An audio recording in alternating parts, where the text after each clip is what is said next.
وأشهد أن محمدا عبده ورسوله أما بعد فإن خير الحديث كتاب الله وخير الهدي هدي محمد صلى الله عليه وسلم وشر الأمور محدثاتها وكل محدثة بدعة وكل بدعة ضلالة وكل ضلالة في النار। সমস্ত প্রশংসা সেই মহান সত্তা আল্লাহ সুবহানাহু ওয়া তাআলার জন্য, যিনি আমাদের সৃষ্টি করেছেন। শুধু সৃষ্টি করেননি, এই পৃথিবীতে সহস্র কোটি মাখলুকাত সৃষ্টি করার পরেও যিনি আমাদের এই মানব জাতিকে সর্বশ্রেষ্ঠ জাতি, সর্বশ্রেষ্ঠ মাখলুকাত এবং সর্বশ্রেষ্ঠ নবী মুহাম্মদ আরবি সাল্লাল্লাহু আলাইহি ওয়াসাল্লামের উম্মত হিসেবে প্রেরণ করেছেন, সেই মহান সত্তা আল্লাহ সুবহানাহু ওয়া তাআলার সংক্ষিপ্ত শুকরিয়া সুজুদ আদায় করি। তার নিজেরই সে কোনো ভাষা দিয়ে সকলে এক বাক্যে পড়ি আলহামদুলিল্লাহ।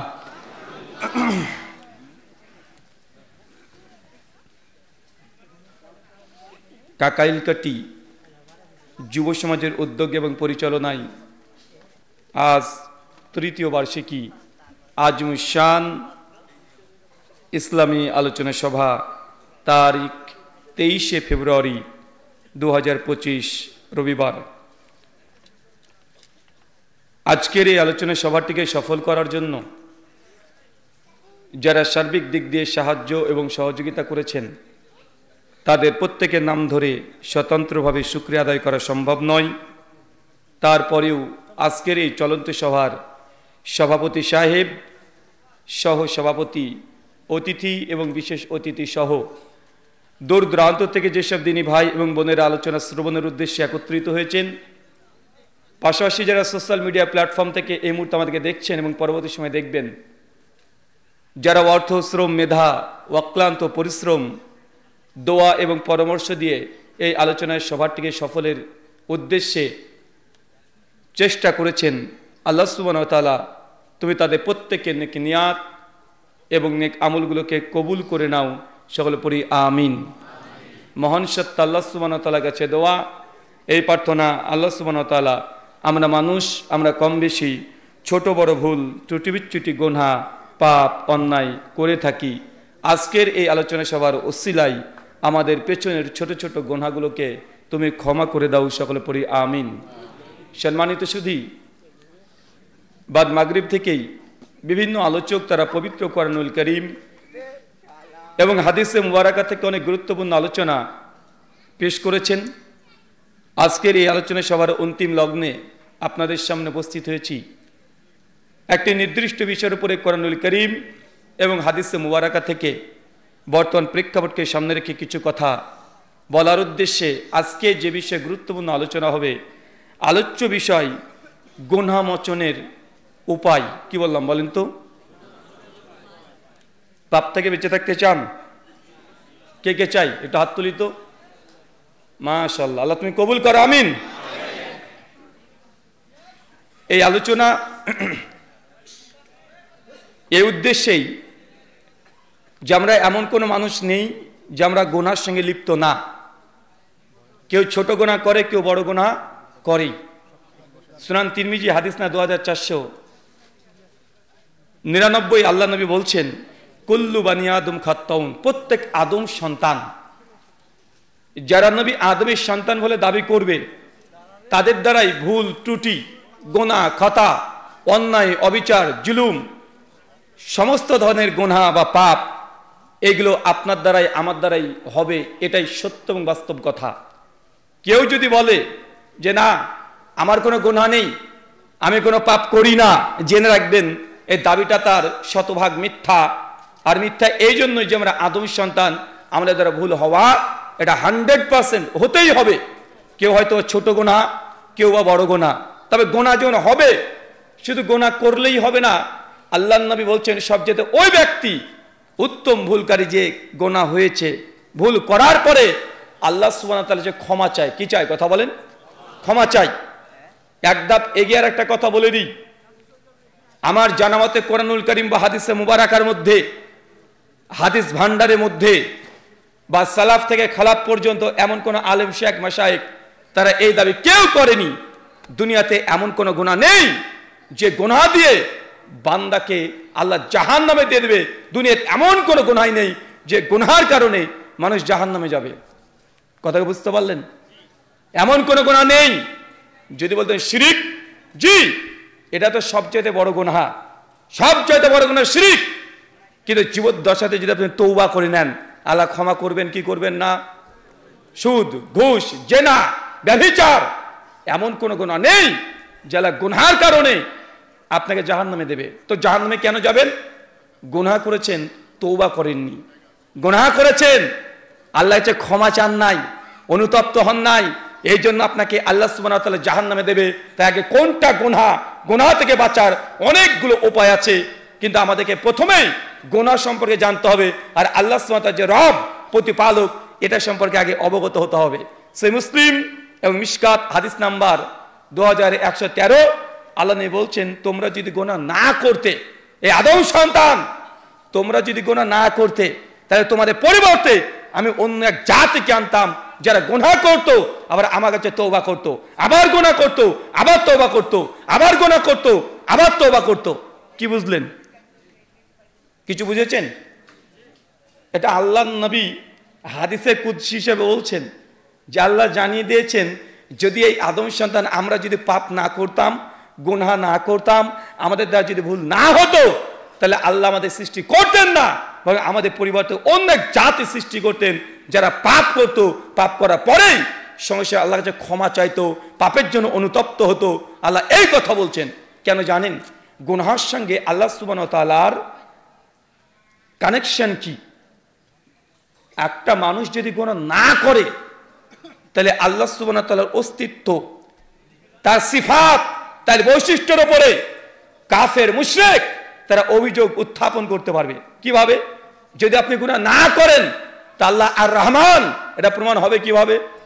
আল্লাহ যে অসীম করুণাময়, তিনি যে পরম দয়ালু, তো মানুষ যদি গুনাহ না করে আল্লাহ কার উপরে দয়া করবে? কথা কি বুঝতে পারছেন? তার মানে আপনার গুনাহের মধ্যে আল্লাহ সুবহানাহু সিফাত, আল্লাহ সুবহানাহু সত্তা, আল্লাহ সুবহানাহু গুণ, আল্লাহ সিফাত এটা লুকায়িত আছে। আপনি যদি গুনাহ না করেন তাহলে আল্লাহ যে গাফুর রহিম, তিনি তাওয়াবুর রহিম, আল্লাহর এক ডজন নাম এগুলো অকেজো হয়ে যাবে। তার জন্য আল্লাহ বলছেন যে আমি সৃষ্টি করার পরে এই মানুষকে সৃষ্টি করেছি, তাদেরকে ইচ্ছা স্বাধীনতা দিয়েছি এই জন্যই যে তারা পাপ করবে আবার ক্ষমা চাইবে। কিন্তু যে পাপ করে কিন্তু ক্ষমা চায় না, সে আদম সন্তান না, তার মধ্যে শয়তান ইবলিশ সম্পূর্ণ পরিপূর্ণভাবে থেকে পরিচালনা করে। কেন? ইবলিশ একটা ভুল করেছিল আর নবী আদম তিনি একটা ভুল করেছিলেন না চাচা? মনে আছে কোন ভুলটা? নবী আদমকে আল্লাহ সৃষ্টি করেন সূরা বাকারা সূরা নম্বর 2 আয়াত নম্বর 35 থেকে 45, সূরা আরাফ আয়াত নম্বর 14 থেকে 21, সূরা তাহা আয়াত নম্বর 15 থেকে 20, সূরা সোয়াদ আয়াত নম্বর 70 থেকে 75, বিভিন্ন জায়গায় সূরা হিজর আয়াত নম্বর 14 থেকে 39 আল্লাহ অনেক জায়গাতে নবী আদমের ঘটনা বর্ণনা করেছে। আল্লাহ যখন জান্নাত তৈরি করলেন, নবী আদমকে তৈরি করলেন, হাওয়া আলাইহিস সালামকে তৈরি করলেন, তারপর নবী আদমকে আল্লাহ জানিয়ে দিলেন তুমি করে জান্নাত তোমার, যা মন চায় তাই করো, খাও, পান করো, এনজয় করো, দুই স্বামী স্ত্রী মিলে, তবে গাছের কাছে যাবে না। এখন বলেন তো নবী আদম গিয়েছেন কি যান নাই? আচ্ছা গিয়েছেন, তিনি গিয়ে কি তিনি দৃঢ় ছিলেন না আল্লাহ ক্ষমা চেয়েছেন? ক্ষমা চেয়েছেন না?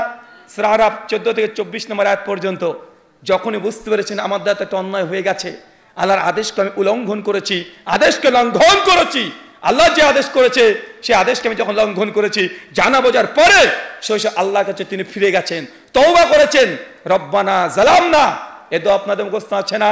হে আমার প্রতিপালক, হে আমার রব, আমি নিজের ওপরে জুলুম করেছি। জুলুম 3 প্রকার হয়। কয় প্রকার? আরো জোরে, কয় প্রকার? জুলুম হয় 3 প্রকার। এক হচ্ছে নিজের প্রতি জুলুম করা, 2 হচ্ছে আল্লাহ সুবহানাহু ওয়া তাআলার সঙ্গে জুলুম করা, আর 3 নম্বর হচ্ছে কোনো মানুষের সঙ্গে, কোনো প্রতিবেশীর সঙ্গে, আল্লাহ কোনো সৃষ্টি বস্তু হতে পারে এটা প্রাণীর ওপরে, একটা গরুর ওপরে একটা গরু ও বহন করতে পারবে, একটা বলদ 1 কুইন্টাল আপনি যদি চাপিয়ে দেন 4 কুইন্টাল, এটা জুলুম কি জুলুম নয়? এটাও জুলুম।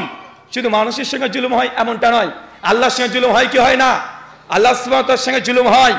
ইন্না শিরকা লা যুলুমুন আযীম, নিশ্চয় শিরক হচ্ছে সবচাইতে বড় জুলুম। তার মানে আপনাকে বুঝতে হবে, নবী আদম যখন ভুল করেছেন, ভুল করে তিনি ওখানে স্টিল নাও দাঁড়িয়ে ছিলেন না, তিনি সঙ্গে সঙ্গে আল্লাহর কাছে প্রত্যাবর্তন করেছে, আল্লাহর কাছে ক্ষমা চেয়েছে। আল্লাহ আবার ইবলিশ শয়তানকেও আল্লাহ একটা আদেশ করেছিলেন। কি আদেশ করেছিলেন? যেন আদমকে তৈরি করলেন, তোমরা সবাই সিজদা করো, সবাই সিজদা করলো ইল্লা ইবলিশ। ইবলিশ ও আর সিজদা করেনি।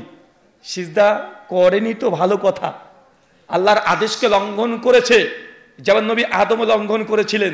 কিন্তু ইবলিশ সিজদাকে অস্বীকার করে পাল্টা আল্লাহকে যুক্তি দিয়েছে যে আল্লাহ, আমি কেন ইবলিশ আগুনের তৈরি, আমার সব সময় ঊর্ধ্বমুখী, মানে আমি সবসময় উপরের দিকে উঠি, আর এই আদমকে তৈরি করেছে মাটি দিয়ে, ওতে সবসময় নিচেই থাকে, তা আমি কেন তাকে সিজদা করব? আল্লাহ সুবহানাহু ওয়া তাআলা বিধানের কাছে যুক্তি পেশ করেছে। কি করেছে কথা বলেন? যুক্তি, নিজের কিয়াস বুদ্ধি বিবেককে কাজে লাগিয়েছে। সে তওবা ইস্তেগফার করেনি বিধায় সে হচ্ছে ইবলিশ। তার মানে কি বুঝতে পারলেন? ইবলিশও একটা ভুল করেছে, নবী আদম একটা ভুল করেছে। তবে নবী আদম কেন শ্রেষ্ঠ, আদম সন্তান কেন আশরাফুল মাখলুকাত? কারণ ভুল করার পরে আদম সন্তান স্থির থাকে না, সঙ্গে সঙ্গে আল্লাহর কাছে ক্ষমা চায়। এটা আদম সন্তান মানুষ জাতির জন্য এখানে শিক্ষা যেমন আছে, পাপ থেকে দূরে থাকার জন্য এমন জজবা আপনাকে তৈরি করতে হবে। কিন্তু গুনাহ নিরন্তর করে চলেছেন, কোনো তওবা নেই, ইস্তেগফার নেই। বরং মুসলমানদেরকে এখন যদি আমরা বলি যে ভাই আপনি একটা ভুল করেছেন, একটু তওবা করেন, তওবার কথা বললেন মুসলমান রেগে যায়, যায় কি যায় না? ভাই আমাকে তওবা করতে বললো মানে পেস্টিজে পড়ে যায়, আছে না নাই কথা বলেন? মানে আপনি একটা ভুল করেছেন, যদি বলি ভাই ভুল তো করেছেন, আপনি সুদ খান, আপনি ঘুষ খান, আপনি জেনা করেছেন, আপনি ব্যভিচার করেছেন, আপনি পরকীয়ায় লিপ্ত, আপনি যত রকমের পাপের কাজ সব করেন, ভাইজান একটু তওবা করেন, আল্লাহকে ভয় করেন, তওবা করেন।